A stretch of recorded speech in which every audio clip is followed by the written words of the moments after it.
Hello students, last video में हम लोगों ने एक्सरसाइज 1.1 को कंप्लीट किया था। अब हमारा जो नेक्स्ट टॉपिक है वो फंडामेंटल थ्योरम ऑफ अर्थमेटिक्स, और इस थ्योरम के बेस्ड हम लोग एक्सरसाइज 1.2 सॉल्व करेंगे। तो that means this is theorem is very important for the exercise 1.2। अब ये फंडामेंटल थ्योरम हमसे कहती क्या है, इसको हम लोग समझने की कोशिश करते हैं। यहाँ पे हमको बोल रखा है every composite number can be factorised. हम इसको क्या कर सकते हैं, फैक्टराइज कर सकते हैं as a product of prime. And this factorization, यहाँ पे ध्यान दीजिए, ये जो फैक्टराइजेशन होगा ये हमारा कैसा होगा, यूनिक होगा, apart from the order, order को छोड़कर, in which the prime factorization occurs. तो ये हमसे ये कह रही है फंडामेंटल थ्योरम ऑफ अर्थमेटिक कि हम अगर किसी भी कंपोजिट नंबर का प्राइम फैक्टराइजेशन करते हैं तो हर एक कंपोजिट नंबर का जो प्राइम फैक्टराइजेशन होगा वो हमारा यूनिक होगा। But order can be same, उनका ऑर्डर क्या हो सकता है, सेम हो सकता है। तो हम यहां पर एक जनरल केस लेते हैं। In general let x be a composite number and prime factorization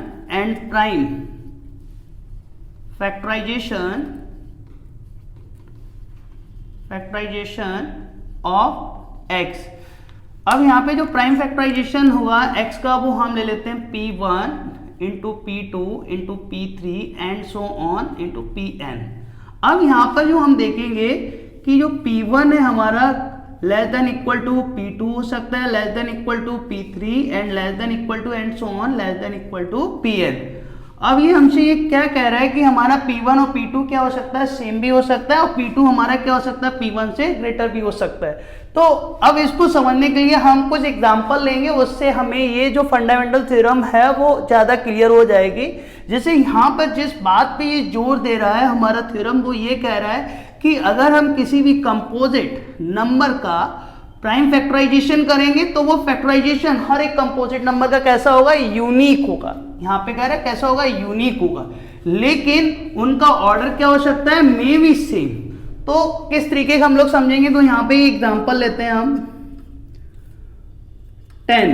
अगर हम 10 का प्राइम फैक्टराइजेशन करेंगे तो कितना हो जाएगा, 2 इंटू 5 हो जाएगा। अब यहाँ पर एक और एग्जांपल लेते हैं 100।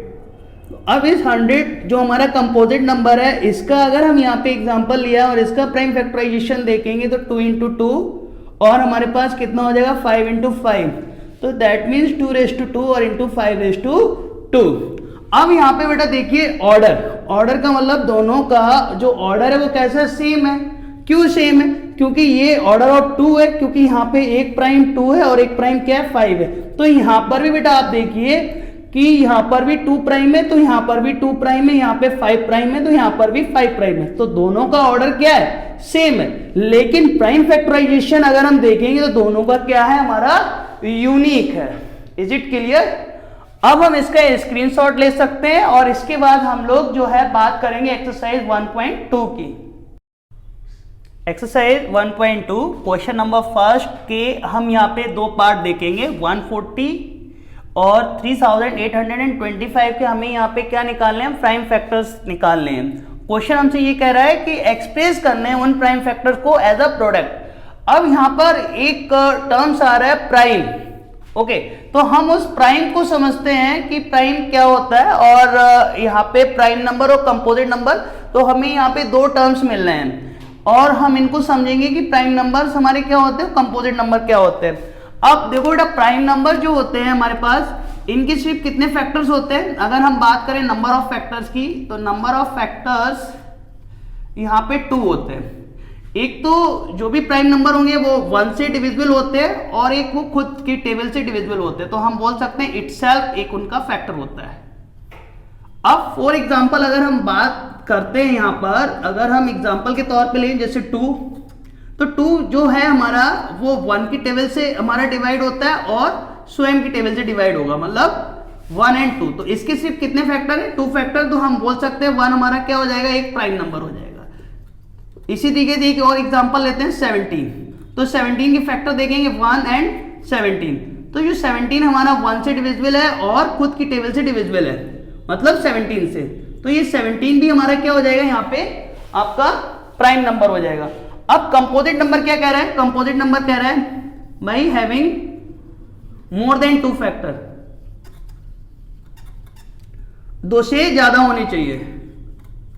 अब ऐसे जो नंबर्स होते हैं वो हमारे क्या होते हैं, कंपोजिट नंबर। जैसे फॉर एग्जांपल हम यहां पे लेते हैं 4। अब ये 4 किस किस टेबल से डिविजिबल है, 4 से है, 1 से है, 2 से है और 4 से है। तो इसका मतलब यहां पर नंबर ऑफ फैक्टर्स कितने हो गए, यहां पर नंबर ऑफ फैक्टर्स जो है यहां पर आपके 3 हो गए। अब ये जो 4 होगा ये हमारा क्या हो जाएगा, कंपोजिट नंबर हो जाएगा। क्लियर। इसी तरीके से एक और एग्जांपल यहां पे हम लोग ले लेते हैं 15। तो 15 हमारा 1 की टेबल से डिवाइड होता है, 3 की टेबल से डिवाइड होता है, 5 की टेबल से डिवाइड होता है और 15 की टेबल से डिवाइड होता है। तो यहां पे हम लोग क्या देख रहे हैं बेटा, इसकी क्या हो रहा है, मोर देन 2 फैक्टर्स हो रहे हैं। तो ये भी हमारा क्या हो जाएगा, कंपोजिट नंबर हो जाएगा। समझ में आया। इसके बाद अब हम लोग आते हैं अपने क्वेश्चन पे। तो क्वेश्चन हमारा ये है कि हमसे बोल रखा है कि जो हमारा नंबर है उसे क्या करना है, प्रोडक्ट दिखाना है किसका, प्राइम फैक्टर्स का। 140 के हम लोग यहाँ पे फैक्टर्स निकालेंगे। तो 2 7 जा, 2 3 जा, 5 जा, 5 7 जा, 7 1 जा। अब हम इस 140 को कैसे लिखेंगे बेटा, 140 equal to 2 into 2 into 5 into 7, यही इसका आंसर हो जाएगा। इसी तरीके से हम लोग नेक्स्ट क्वेश्चन को यहाँ पे समझते हैं। तो हमारे पास कितना है, 3825। अब हमें ये देखना होगा, सबसे पहले हम लोग स्टार्ट करते हैं, जो हमारा सबसे छोटा प्राइम होता है उससे डिवाइड करते हैं, फिर उससे जो बड़ा होगा प्राइम उससे डिवाइड करेंगे। इसी तरीके से हम लोग प्रोसीड करते हैं। तो यहाँ पे हम ये देख लेते हैं 3 से डिविजिबल है या फिर नहीं है। और यहाँ पे एक चीज आपको और भी समझ में आ जाएगी 3 की डिविजिबिलिटी होती क्या है। अब हम 3 की जो डिविजिबिलिटी हमसे क्या कहती है कि जो भी डिजिट्स है उनका आप सम कर लीजिए। तो 3 और 8 11, 11 और 2 13, 13 और 5 18 और 18 comes in the table of 3। तो दैट मीन्स जो हमारा नंबर है यहाँ पे 3825 किससे डिविजिबल हो जाएगा, 3 की टेबल से डिविजिबल हो जाएगा। और 3 इज अ प्राइम नंबर। सो 3 1 जा 3, 3 2 जा 6। तो हमारा कितना बचेगा यहाँ पे 2 22 और 3 7 जा 21 और 3 5 जा 15। अगेन चेक करते हैं, 2 1 3 3 और 7 10 10 और 5 15। तो 15 भी हमारे 3 की टेबल से आएगा। तो 3 से ये फिर से डिविजिबल हो जाएगा। 3 4 जा 12, 3 2 जा 6, 3 5 जा 15, 4 और 2 6 और 5 11। अब ये हमारा 11 जो होता है वो 3 की टेबल में नहीं आता है। तो ये अब हमारा जो नंबर है 425 इज नॉट डिविजिबल बाय 3। अब हम इसको किससे चेक करेंगे, तो हम करेंगे 5 से। तो 5 की डिविजिबिलिटी क्या कहती है, उसके यूनिट प्लेस पर 0 या फिर 5 होना चाहिए। तो यहां पर कितना है, 5 है आपका। 5 8 जा 40, बचेगा कितना 225 और 5 5 जा 25। अगेन 5 से, 5 1 जा 5, तो कितना बचेगा आपका 3 और 5 35, 5 7 जा 35, अगेन 17। हम इसको किस तरीके से लिख सकते हैं, 3825 इसको लिख सकते हैं बेटा हम लोग 3 into 3 5 into 5 into 17, that is answer. Clear. अब हम इसका स्क्रीनशॉट ले सकते हैं।